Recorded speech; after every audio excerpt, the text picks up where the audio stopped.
Assalamualaikum warahmatullahi wabarakatuh. Halo semuanya, perkenalkan nama saya Anissa Mahfud dari Universitas Pelita Bangsa, Fakultas Ekonomi dan Bisnis Prodi Manajemen, semester 1. Pada kesempatan kali ini, saya akan menjelaskan materi mengenai pendapatan nasional.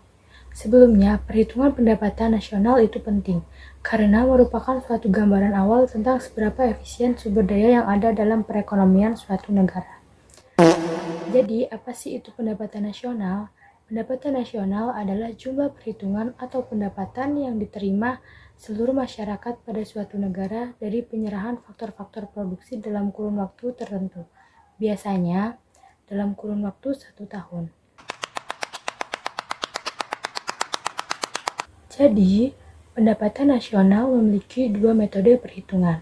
Yang pertama, ada metode penerimaan, yaitu dengan rumus seperti ini. W itu adalah upah, I adalah interest, R adalah sewa, P adalah profit atau keuntungan. Berikut contoh soalnya.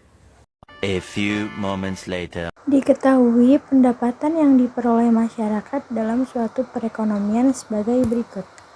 Upah dan gaji sebesar 10 juta. Sewa tanah sebesar 5.250.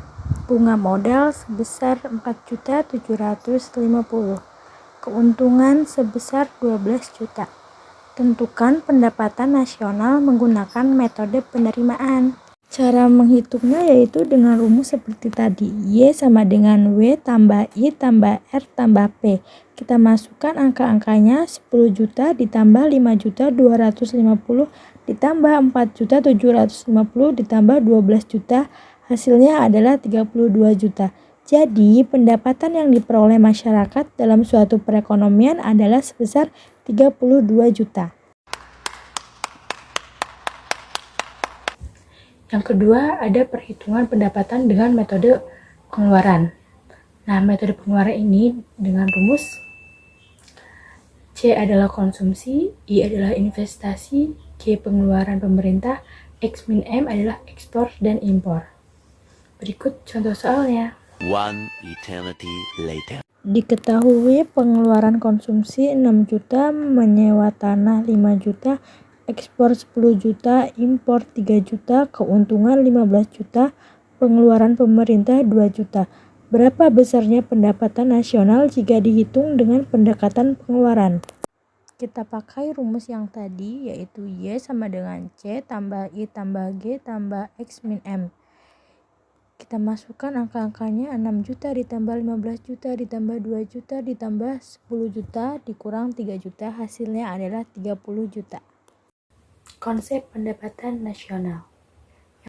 Yang pertama ada gross domestic product atau produk domestik bruto.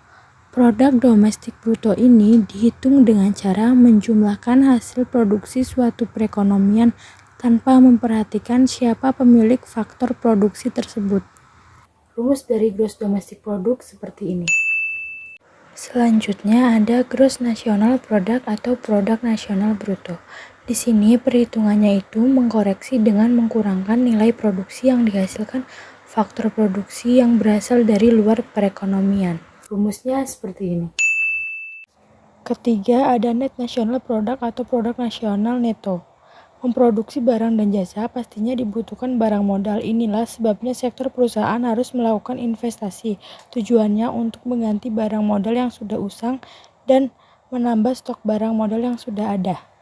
Perhitungannya menggunakan rumus NNP sama dengan GNP dikurangi penyusutan. Selanjutnya ada national income atau pendapatan nasional. Net national income atau pendapatan nasional dikatakan bahwa pendapatan nasional ini merupakan balas jasa atas seluruh faktor produksi yang telah digunakan angka pendapatan nasionalnya dan diturunkan dari perhitungan sebelumnya. Ini dia rumus dari net national income. Selanjutnya ada personal income atau pendapatan nasional. Personal income adalah bagian pendapatan nasional yang merupakan hak individu dalam perekonomian sebagai balas jasa ikut sertaan mereka dalam proses produksi. Rumus seperti ini. Yang terakhir ada disposable income adalah pendapatan personal yang dapat dipakai oleh individu baik untuk membiayai konsumsinya maupun untuk ditabung. Disposable income menggunakan rumus seperti ini. Nah, mungkin cukup sekian yang dapat saya sampaikan dan saya berikan kepada teman-teman semua. Kurang lebihnya saya mohon maaf. Wassalamualaikum warahmatullahi wabarakatuh.